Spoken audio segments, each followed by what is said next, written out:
ನಿನ್ನ ಪ್ರಯತ್ನವಿಲ್ಲದೆ ನೀನು ಯಶಸ್ವಿಯಾಗಲು ಸಾಧ್ಯವಿಲ್ಲ. ನಿನ್ನ ಸಂಪೂರ್ಣ ಪ್ರಯತ್ನ ನಿನ್ನ ಕೆಲಸದಲ್ಲಿದ್ದರೆ ನೀನು ವಿಫಲವಾಗಲು ಸಾಧ್ಯವೇ ಇಲ್ಲ. ನಿರಂತರವಾಗಿ ನೀನು ಕನಸು ಕಾಣು. ನಿನ್ನ ಎಲ್ಲ ಕನಸುಗಳು ನಿನ್ನ ಯೋಚನೆಗಳಾಗಿ ಒಂದಲ್ಲ ಒಂದು ದಿನ ನನಸಾಗೇ ಆಗುತ್ತೆ. ಅಬ್ದುಲ್ ಕಲಾಂ ಸಾಹೇಬರ ಪ್ರಕಾರ ಜೀವನದಲ್ಲಿ ನೀನು ಗೆಲ್ಲಬೇಕಾದರೆ ಪ್ರಮುಖವಾಗಿ ಈ 3 ವಿಷಯಗಳನ್ನು ಯಾರೊಂದಿಗೂ ಹಂಚಿಕೊಳ್ಳಬೇಡ ಅಂತ ಹೇಳುತ್ತಾರೆ. ಮೊದಲನೆಯದಾಗಿ ನಿನ್ನ ನೋವು. ಜೀವನದಲ್ಲಿ ಪ್ರತಿಯೊಬ್ಬರಿಗೂ ತಮ್ಮದೇ ಆದ ಸಮಸ್ಯೆಗಳಿವೆ, ನೋವುಗಳಿವೆ, ಸಂಕಷ್ಟಗಳಿವೆ. ಆದರೆ ಅದೆಲ್ಲವನ್ನು ದಾಟಿ ಮುನ್ನುಗ್ಗಿದ್ದರೆ ಮಾತ್ರ ನೀನು ನಿನ್ನ ಜೀವನದಲ್ಲಿ ಸಕ್ಸಸ್ಸನ್ನು ಕಂಡುಕೊಳ್ಳಲು ಸಾಧ್ಯ. ಯಾಕಂದರೆ ಇಲ್ಲಿ ನಿನ್ನ ನೋವುಗಳಿಗೆ ಸ್ಪಂದಿಸುವ ಜನಗಳಿಗಿಂತ ನೋವುಗಳನ್ನು ನೋಡಿ ನಗುವವರೇ ಹೆಚ್ಚಾಗಿದ್ದಾರೆ. ನಮ್ಮ ಜೀವನದಲ್ಲಿ ಯಶಸ್ವಿಯಾಗಬೇಕಾದರೆ ಸಂಕಷ್ಟಗಳನ್ನು ಎದುರಿಸಬೇಕು.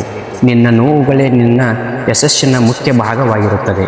ಕಷ್ಟಗಳು ಬಂದಿವೆ ಅಂತ ಪಟ್ಟಿದ್ದನ್ನು ಬಿಡಬೇಡ. ಇವತ್ತಿನ ದಿನ ಕಷ್ಟವಾಗಿರಬಹುದು, ನಾಳೆ ಅದಕ್ಕಿಂತಲೂ ಕೆಟ್ಟದಾಗಿರಬಹುದು. ಆದರೆ ಮುಂದೊಂದು ದಿನ ಎಲ್ಲವೂ ಸುಖಕರವಾಗಿರುತ್ತದೆ. ಇನ್ನೇನೂ ಇಲ್ಲ.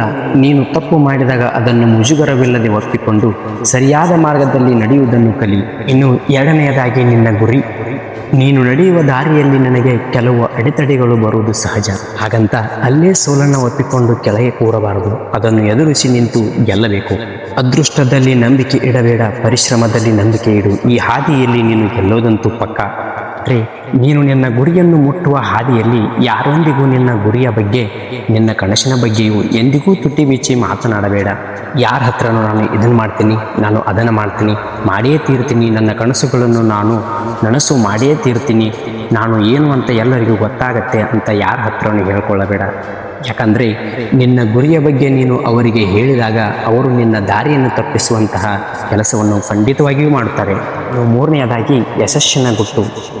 ಕಲಾಂ ಸಾಹೇಬರ ಪ್ರಕಾರ ನೀನು ನಿನ್ನ ಯಶಸ್ಸಿನ ಗುಟ್ಟನ್ನು ಯಾರೊಂದಿಗೂ ಹಂಚಿಕೊಳ್ಳಬೇಡ. ಯಾಕಂದರೆ ನಿನ್ನ ದಾರಿಯನ್ನು ಅವರು ಕೂಡ ಕಾಪಿ ಮಾಡುತ್ತಾರೆ. ಅವರು ಒಂದು ವೇಳೆ ಫೇಲ್ ಆದರೆ ನಿನ್ನನ್ನೇ ದೂರುತ್ತಾರೆ. ಅದರಿಂದ ನಿನ್ನ ಯಶಸ್ಸಿನ ಗುಟ್ಟನ್ನು ಯಾರೊಂದಿಗೂ ಹಂಚಿಕೊಳ್ಳಬೇಡ. ನಿನ್ನ ಮೊದಲ ಗೆಲುವಿನ ನಂತರ ವಿಶ್ರಾಂತಿ ತೆಗೆದುಕೊಳ್ಳಬೇಡ. ಯಾಕೆ ಗೊತ್ತಾ? ಎರಡನೇ ಪ್ರಯತ್ನದಲ್ಲಿ ಒಂದು ವೇಳೆ ನೀನು ಸೋತು ಹೋದರೆ ನಿನ್ನ ಮೊದಲ ಗೆಲುವು ಕೇವಲ ಅದೃಷ್ಟ ಅಂತ ಹೇಳಿಸೋದಕ್ಕೆ ಬಹಳ ಜನ ಕಾಯ್ತಾ ಇದ್ದಾರೆ.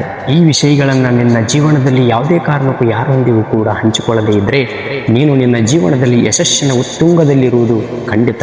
ಯಾವಾಗ ನಿನ್ನ ಸಹಿ ಆಟೋಗ್ರಾಫ್ ಆಗಿ ಬದಲಾಗುತ್ತೋ ಅವತ್ತೇ ನೀನು ಸಕ್ಸಸ್ಫುಲ್ ವ್ಯಕ್ತಿಯಾದಂತೆ. ಕಲಾಂ ಸಾಹೇಬರು ಹೇಳಿರುವ ಮತ್ತಷ್ಟು ಮಾಹಿತಿಯೊಂದಿಗೆ ಮತ್ತೊಂದು ವಿಡಿಯೋದೊಂದಿಗೆ ಭೇಟಿಯಾಗೋಣ. ನಮಸ್ಕಾರ. ಎಲ್ಲರಿಗೂ ಒಳ್ಳೆಯದಾಗಲಿ.